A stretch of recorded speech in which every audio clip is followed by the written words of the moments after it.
जो लोग कहीं ना कहीं जीवन काल में जीवन में विश्वास के आधार पर कर्म को बाईपास करके मात्र विश्वास करने के लिए खड़े हैं, ऐसे लोगों के साथ बड़ा धोखा हो रहा है।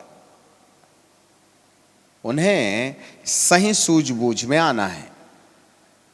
They are inside the church, परंतु कहीं ना कहीं जिन आदतों से हम गुलाम हैं, जिन आदतों के हम आदी हैं, उन आदतों से छुटकारा पाना हमारी अहम भूमिका है, जिसके बिना हम कहीं ना कहीं अपने आप में उस आत्मिकता को, जिसको यीशु मसीह दोबारा आने के समय पसंद करके हमें अपने साथ ले जाएगा, वहाँ हम उसके हकदार नहीं हो सकते हैं। तो दूसरे पेड़ से हमारा प्रमोशन तीसरे पेड़ में होना चाहिए। कंक्रीट के बोरे पर सरवाइव करने के बजाय हमें पवित्र आत्मा के चलाए चलने वाले उस जीवन की ओर आना है, जिसको प्रभु इन दिनों में तैयार कर रहे हैं। जैसे हमने कई बार इस बात को बताया कि परमेश्वर अपने पुत्र यीशु को इस धरती पर भेजने से पहले कि वह आकर के उन्हें अपने साथ ले जाए, आपको जानकारी मिले कि परमेश्वर कहीं ना कहीं कलीसिया को अपने तरीके से बनाना चाहता है। एंटायरली उसका सोच अलग होगा, वह बिल्कुल भिन्न होगी, और उस भिन्नता में परमेश्वर अंडरग्राउंड नई सूझबूझ के साथ कलीसिया को तैयार कर रहा है। इसलिए जितने भी सेवक आज सेवकाई में हैं, यदि आप जिस सेवकाई को सेवकाई समझ करके अब तक जिस पुराने रिवाज में चलते रहे, तो प्रभु यदि आपको जब कभी भी नई बातें सिखाए तो उसको सीखने में देरी मत करना, क्योंकि यदि हमने अपने अंदर नवीनता को फिर से प्राप्त नहीं किया, जो इन दिनों में परमेश्वर, अब आप बताइए, जब आप 8वीं क्लास पास हो जाते हैं तो अगले साल कौन सी क्लास में बैठना चाहिए? और यदि आप 8वीं में ही बैठे तो प्रॉब्लम क्या है? चलेगा क्या? फिर अगले साल भी उसी में बैठ लेना, ऐसा नहीं चलेगा। इसी तरीके से परमेश्वर जो है हमें कहीं ना कहीं समय और परिस्थिति के आधार पर हमको प्रमोट करता है, आगे ले जाता है।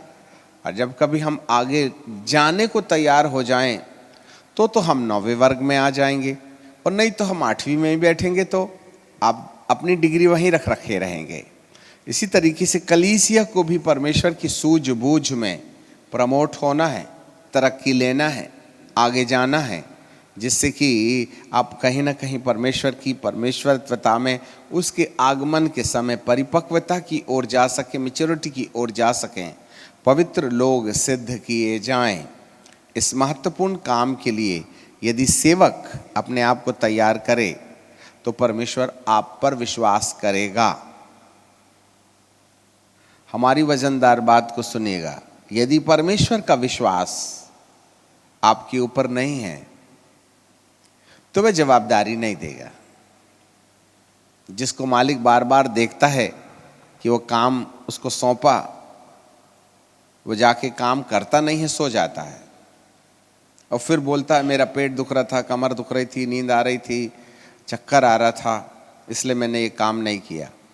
दूसरे बार फिर वही करता है, फिर तीसरे बार वही करता है, तो चौथे बार स्वामी उसको काम देने में अपना हाथ रोक लेता है, ये मेरे काम का नहीं है, क्योंकि कई बार के अनुभव से ये मालूम हो जाता है कि यह विश्वास योग्य नहीं है, इसलिए इस पर भरोसा नहीं किया जा सकता। अब एक बात हम जितने भी सेवक लोग हैं उन सब से एक बात कहा चाहते हैं, क्या परमेश्वर आप पर विश्वास कर सकता है कि जिस जवाबदारी में परमेश्वर आपको खड़ा करे उसे आप पूरा करेंगे? और यदि वो हमें विश्वास योग्य नहीं पाता है तो जो आप कर रहे हैं उसे वे करते रहने देगा। फिर से हमारी बात सुने, जो हम कर रहे हैं उसको करते रहने देगा। वह आपसे नाराज नहीं होगा, पर आप पर विश्वास नहीं करने के कारण जवाबदारी भी नहीं देगा। फिर से सुनिए, यदि हमने परमेश्वर का विश्वास नहीं जीता तो वह हमसे नाराज नहीं होगा, आपको सजा नहीं देगा।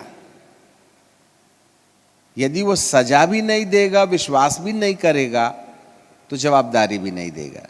That means we are useless for the ministry. इसलिए परमेश्वर तुम पर यकीन करे, और जब परमेश्वर तुम पर यकीन करना चाहता है तो उसकी एक ही शर्त है, और वो शर्त ये है कि दूसरे नंबर वाले पेड़ में जो आर्टिफिशियल है, जिसमें केवल विश्वास का काम है, उसको तीसरे नंबर वाले पौधे में बदलना है, जिसको प्रभु इन दिनों में तैयार कर रहा है। जो पुराने लोग हैं वे अपने आप को बदलने यदि तैयार हैं तो प्रभु आपको जवाबदारी देगा, और यदि आपने नहीं बदलने की कसम खा ली है तो वह नए लोगों के द्वारा एक नया काम शुरू करेगा जिसके प्रति हमारी कोई भागीदारी नहीं होगी। हमें बहुत स्पष्टता से कहने दीजिएगा, और ये लंबे समय से प्रभु इस बात को रिवील कर रहे हैं, एक नहीं अनेकों दर्शनों से। इसलिए परमेश्वर ने छोटे छोटे बच्चों से बातचीत करना शुरू कर दिया है, क्योंकि हम उलझे हुए हैं अपने विचारों में, अपने परिवारों में, अपनी संस्थाओं में, अपने कामकाज में। इसलिए परमेश्वर को अब ऐसे लोगों की जरूरत है जो इन तमाम बातों के बाद भी अपने आप को एक नन्हे बालक के समान परमेश्वर की सुन करके हबक्कुक के समान उसके निर्देश का पालन करने के लिए तैयार रहें। अब यहाँ एक दो ऑप्शन है। नंबर 1, एक तो आपका अपना व्यक्तिगत जीवन प्रभु के साथ होना चाहिए, personal relationship with God. Listen me carefully.